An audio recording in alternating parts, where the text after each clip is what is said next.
चराचरीगदच्चर प्रवाह पावितस्तरे कलेवलम्ब्यलम्बिताम्बुजं कमालिकामट्टमट्टमट्टमन्निनादमट्टमर्वयुच्चकार चण्डताण्डवं तनोतु न शिव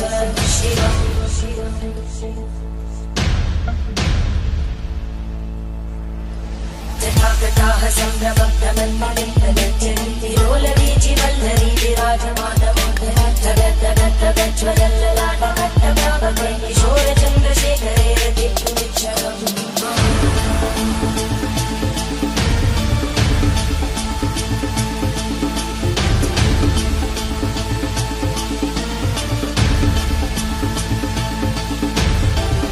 ॐ नमः शिवाय।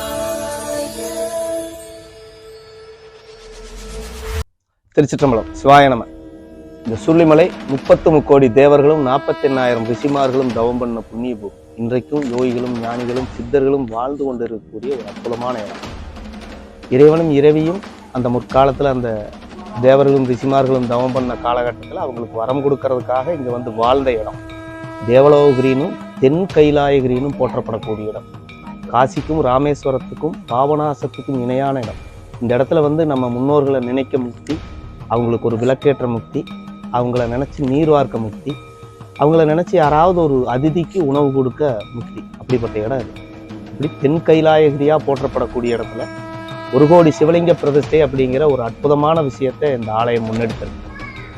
கடந்த 25 வருடங்களுக்கு முன்பு சங்கிலியம்மாள் அப்படின்னு சொல்கிற ஒரு தெய்வ தாயினோட கனவுல இறைவன் தோன்றி உணர்த்தினதனோட விளைவாக அவங்க இந்த இடம் ஆலயத்துக்காக கொடுத்து இந்த இடத்துல சிவாலயம் அமைச்சிருக்காங்க. ரொம்ப குறிப்பாக இந்த மலை முழுக்க அந்த அம்மாவுக்கு சிவலிங்கங்களாக தோன்றியிருக்கு. அதை எப்படி அடையிறது அப்படிங்கிற பொழுது அது மக்களுக்கான ஒரு விஷயமா இருக்கணும் அப்படிங்கிறதுனால தான் கோடிலிங்க பிரதிஷ்டையை இந்த ஆலயம் முன்னெடுத்திருக்கு. இப்போ இந்த ஆலயத்தை அந்த தெய்வத்தாயினோட மகன் சிவபாதா ஆர் கணேசன் சுவாமிகள், பிரம்மஸ்ரீ சிவபாதா ஆர் கணேசன் சுவாமிகள் தான் நிர்வகிச்சுட்டு வர்றாங்க. அவங்களோட எண்ணத்துல தோன்றதனோட விளைவு தான் இது. மக்களுக்கான ஒரு சிவபூஜை நடக்கிற வாய்ப்பா இந்த 1 கோடி சிவலிங்க பிரதிஷ்டையும் இந்த ஆலயத்தில் நடக்குது. ரொம்ப குறிப்பா ஒரு பிரார்த்தனையோடு இந்த ஆலயத்துக்குள்ள வர்ற பக்தர்கள் அதற்கு வேண்டி அது நல்ல விதமா நிறைவேறின பின்னாடி அவங்களுக்கு ஒரு சிவபூஜை நடக்கிற வாய்ப்பா சிவலிங்கம் பிரதிஷ்டை பண்ணுவாங்க. ஏன் நம்ம சிவலிங்க பிரதிஷ்டை அப்படிங்கிறத ஒரு விஷயமா நம்ம சொல்றோம்னா, வழிபாடுகள்ல ஆதியும் அந்தமும் இல்லாத வழிபாடு சிவ வழிபாடு. ஒரு மனிதன் தன்னோட வாழ்நாளில் ஒரு சிவபூஜை பண்ணணும்னா கூட அவங்க முன்னோர்கள் செய்த பாக்கியம் இருக்கணும், அவன் முத்திரவேல் செய்த பாக்கியம் இருக்கணும். அப்படிப்பட்ட ஒரு விஷயம்.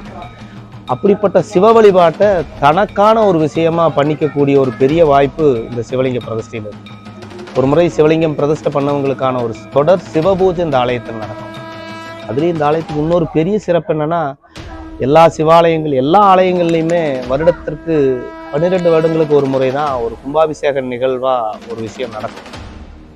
ஆனால் இங்கே தொடர்ந்து சிவலிங்க பிரதிஷ்டை நடக்கிறதுனால நிறை வழிபாட்டுக்கு உகந்த நிறை நாட்களான அமாவாசை பௌர்ணமி 2 நாட்கள்லையும் நம்ம கும்பாபிஷேகத்தை போன்ற ஒரு சிறப்பு பூஜைகள் இந்த ஆலயத்தில் நடக்கும்.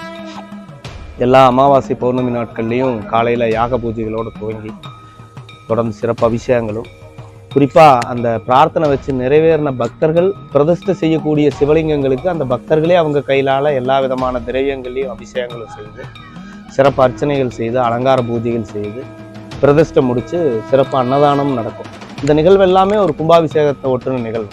இப்படி ஒரு யாக பூஜைகளோட துவங்கி ஒரு திருமூர்த்தினோட பிரதிஷ்டை பூஜை அன்னதானம் செய்தால் அது ஒரு கும்பாபிஷேக நிகழ்வு. அது தொடர்ந்து மாதத்துக்கு 2 முறை இந்த ஆலயத்தில் நடக்கும். தொடர்ந்து தன்னைத்தானே சிவம் புதுப்பிச்சுக்குது. சிவத்தை யாரும் புதுப்பிக்க முடியாது, இருந்தால் கூட ஒரு சக்தியை புதுப்பிக்கக்கூடிய ஒரு விஷயமா தொடர்ந்து அந்த யாக பூஜைகள் இங்கே இருக்குது அமாவாசை பௌர்ணமி நாட்கள். அதான் இந்த இடத்துல இவ்வளவு பெரிய அதிர்வலைகள் இருக்கிறதுக்கான ஒரு பெரிய காரணம். இன்னொரு மிகப்பெரிய சிறப்பு, இறைவனுக்கு உகந்த மரமான வன்னி இங்கே 100கணக்கில் இருக்குது. ஒரு வன்னி மரம் ஒரு சிவாலயத்தில் இருந்தாலே அது உயரும்.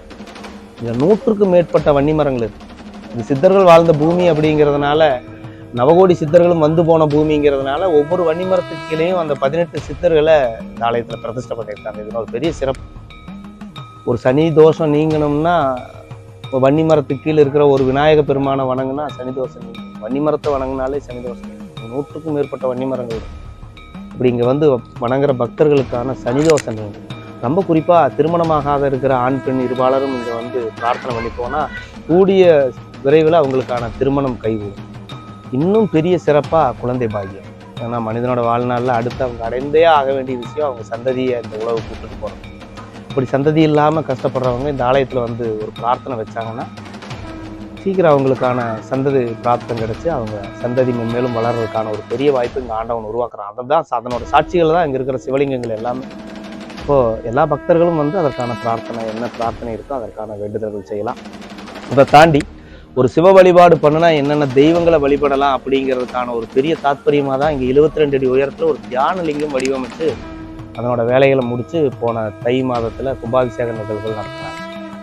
ஒரு சிவ வழிபாடு ஏன் சிவ வழிபாட்டை உச்சம்னு சொல்கிறோம்னா ஒரு லிங்க வழிபாடு என்பது பிரம்மபாகமாக பிரம்மனையும் மகாவிஷ்ணு பாகமாக மகாவிஷ்ணு பெருமானையும் தாயாரையும் ருத்ரபாகமாக எம்பெருமானையும் எம்பிராட்டி தாயாரையும் வணங்கக்கூடியது. அந்த சிவலிங்கத்துக்குள்ளே எல்லா தெய்வங்களும் அடக்கம், இந்த உலகில் தோன்ற எல்லா உயிரினங்களும் அடக்கம்.